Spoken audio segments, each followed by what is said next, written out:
What's going on, guys and girls? Josh Samuel here. Thank you all so much once again for tuning in, and let's get right into it. In Disney's non-stop quest to take over the world as we know it, they have most recently and notably bought popular and successful film studio 20th Century Fox. To the delight of Kevin Feige, this will also make way for the opportunity for the X-Men and the Fantastic Four properties to make their way into the MCU, thus making more possibilities for characters like Galactus and Silver Surfer to appear, and perhaps see a new breed of X-Men that we haven't seen up to this point. Now, admittedly, I am divided on how I feel about this. For those of you that watch my X-Men Don't Need the MCU video, which I'll leave a link to in the description, you know that I feel Fox had a good thing going in terms of the X-Men movies, especially as of late. With Logan, Deadpool, Legion, and even The Gifted all being a success, and even other of Fox's films like Kingsman, The Martian, Avatar, and others being moderate to whopping successes, I can't quite put my finger on why Fox felt the need to relinquish their studio to Disney. You know, maybe Disney had some dirt on one of the higher-ups at Fox, or maybe the Disney strippers were too unforgettable for the Fox chairman to overlook. All jokes aside, Fox is nowhere near as bad a studio as, say, Sony Pictures. Sure, Josh Trank's shitty version on the Fantastic Four was a failure, but otherwise Fox is a decent movie studio. With Marvel's Phase 3 almost at completion, and Thanos set to cause what is hopefully non-comedic terror in the next Avengers films, villains like Galactus, Mr. Sinister, and obviously Doctor Doom are some of the next potential big threats that could be seen in the later Marvel films. Having said that, it will be no easy task converting the X-Men into the MCU. Deadpool will certainly be an easier character to integrate into the Marvel Cinematic World, with his story already being set in present day, and being somewhere in the X-Men timeline that for now makes sense. Most of us are aware that Fox did plan to develop an X-Force film, which as of right now is still set to be developed, but they also intended for Deadpool 3 to release as well, so unless the Fox-Disney deal falls through, it's tough to say whether or not Deadpool 3 and X-Force will actually happen. But like I said, I do believe that Ryan Reynolds' Wade Wilson is the easiest character of the X-Men movies to cross over. Hopefully, they still allow him to break the fourth wall.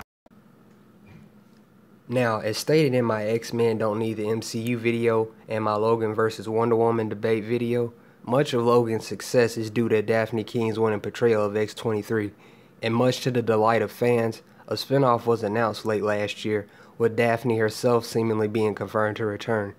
With most of the mutant population being dead seemingly in Logan, aside from the kids at the end of the film and X-23 herself, this too creates difficulty. As far as we know, the X-23 film was merely in the planning stages, and given the circumstances of the MCU, it is tough to say whether or not the MCU will be welcoming to a young assassin who can slice and dice violently like her daddy. Now, I'm going to be honest with you guys and girls, the proponent that has me the most intrigued and somewhat happy about this deal is the fact that the Fantastic Four are in the MCU, and this alone holds many possibilities. Now, most of us are aware that Noah Hawley was set to make a Doom solo film, which sounded awesome at the time due to the fact that Noah Hawley seemingly only knows how to make hits, evidenced by both Legion and Fargo. And from all of the announced spin-offs last year, this one had me the most excited. Seeing a villain like Doom in his own spin-off with Noah Hawley involved was more than enough to cause excitement. Last we heard was a rumor that the next Fantastic Four film was to be a kids film, which confusingly sounded worse than what we got back in 2015. To Josh Trank's credit, his version of the Fantastic Four had a promising first half, but after that it seemed like someone else came in and fucked his ideas up. So seeing the Fantastic Four in the MCU is definitely exciting, at least for me. Hopefully we get to see Noah Hawley's proposed spinoff for Doom, but this is obviously very uncertain. Now, in terms of Fantastic Four, it's important to remember that Constantine Film has the film rights to the Fantastic Four, though given that all of the Fantastic Four movies have failed, even with the 05 and 07 film being moderate successes, I'm sure all Disney would have to do is snap their fingers and the rights are easily there. Aside from all this, Gambit, Multiple Man with James Franco, Kitty Pryde, and a recently delayed New Mutants film are all scheduled to be released or in development. Given Channing Tatum's appeal with women, it seemed likely that he could also cross over easily, though given the constant delays, I have a hard time believing that movie is ever going to happen. For right now, the remaining films with the release date are Deadpool 2, X-Men Dark Phoenix, New Mutants, and for now, Gambit. Which certainly leaves the question, how should the MCU go ahead and incorporate in the X-Men and the Fantastic Four in? As I said, Fantastic Four, Deadpool, and potentially Gambit have an easier advantage. The X-Men will certainly be more of a challenge. With the timeline being all over the place, it's hard to say what will happen with the characters. Obviously, the easiest way to do all of this is to reboot the entirety of the X-Men films and start anew. However, with Hugh Jackman saying that he'd be willing to return if the X-Men ever were to cross over to the MCU, and with the pieces now being set in motion, it begs the question, could the MCU keep the younger cast from the First Class trilogy? With the Dark Phoenix film being set in the 90s and the events of Days of Future Past coming into play, this certainly bodes a possibility.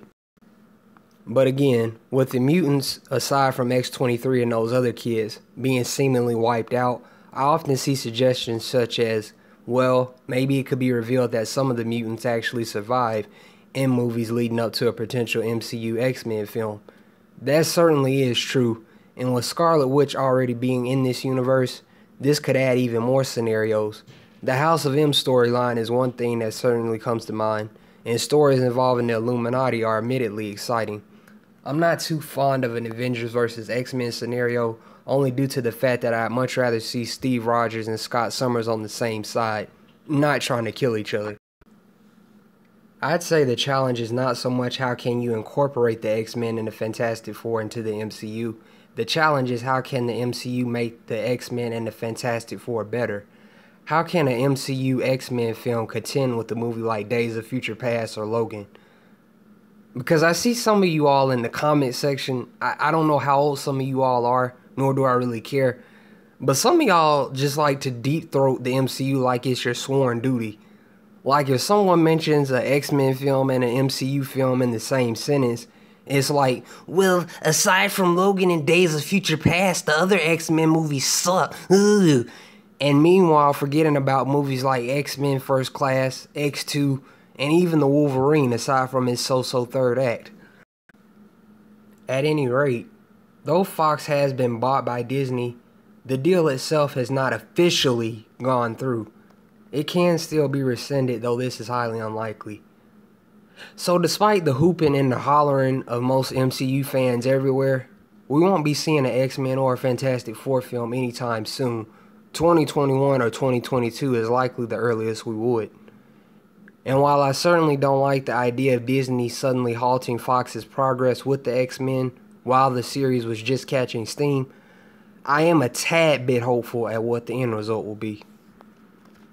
And that'll be all for this video. Thank you all so much once again for tuning in. Leave a comment down below. Leave a like if you found this video entertaining or helpful. And as always, subscribe to my channel for more upcoming content. Peace.